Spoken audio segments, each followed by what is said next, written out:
आज मैं आपको ले चलूंगा एक ऐसी यात्रा पर जो हजारों सालों से हमारी संस्कृति का हिस्सा है। रामायण ये सिर्फ एक कहानी नहीं बल्कि जीवन का पूरा दर्शन है। ये महाकाव्य 24,000 श्लोकों में लिखा गया है और आज भी हर घर में इसकी गूंज सुनाई देती है। कल्पना कीजिए अयोध्या की वो सुनहरी सुबह जब राजा दशरथ के महल में खुशी की लहर दौड़ गई थी। 4 पुत्रों का जन्म, राम, लक्ष्मण, भरत और शत्रुघ्न। लेकिन इन सब में राम कुछ खास थे। उनकी आंखों में एक अलग ही तेज था, मानो स्वयं विष्णु भगवान का अवतार हो। जब वे मुस्कुराते थे तो लगता था जैसे पूरा संसार प्रकाशित हो गया हो।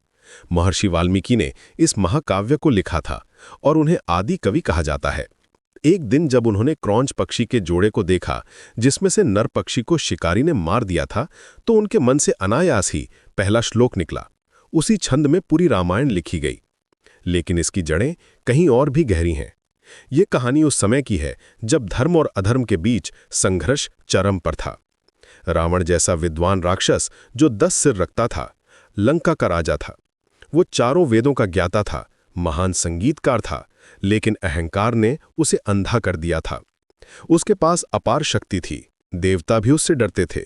फिर भी एक स्त्री के अपमान ने उसका सर्वनाश कर दिया। राम का वनवास ये सिर्फ 14 साल का निर्वासन नहीं था, ये था एक राजकुमार का सामान्य इंसान बनने की यात्रा। सीता और लक्ष्मण के साथ जंगलों में भटकना, ऋषि मुनियों से मिलना, उनकी समस्याओं को सुनना। कभी वे दंडकारण्य के घने जंगलों में राक्षसों से लहते, कभी चित्रकूट की पहाड़ियों में शांति से रहते। हर कदम पर राम सीख रहे थे कि असली राजा वो होता है जो प्रजा की सेवा करे। फिर आया वो काला दिन जब सोने के हिरण के रूप में मारीच ने सीता का हरण करवाया। रावण ने साधु का वेश धरकर सीता को धोखा दिया। जब राम वापस आए और सीता को गायब पाया तो उनकी चीख पूरे जंगल में गूंज गई। यहां से शुरू होती है रामायण की सबसे रोमांचक यात्रा। हनुमान का राम से मिलना, ये था भक्ति और शक्ति का संगम। जब हनुमान ने पहली बार राम को देखा तो उन्हें लगा जैसे उनकी आत्मा को अपना घर मिल गया हो।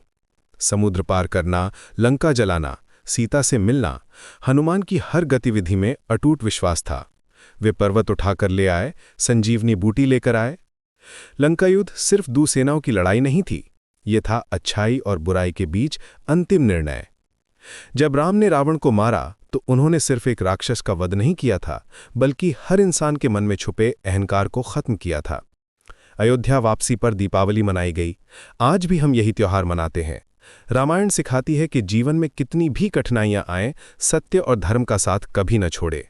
राम आज भी हमारे दिलों में जिंदा हैं क्योंकि वे सिर्फ राजा नहीं बल्कि मर्यादा पुरुषोत्तम थे।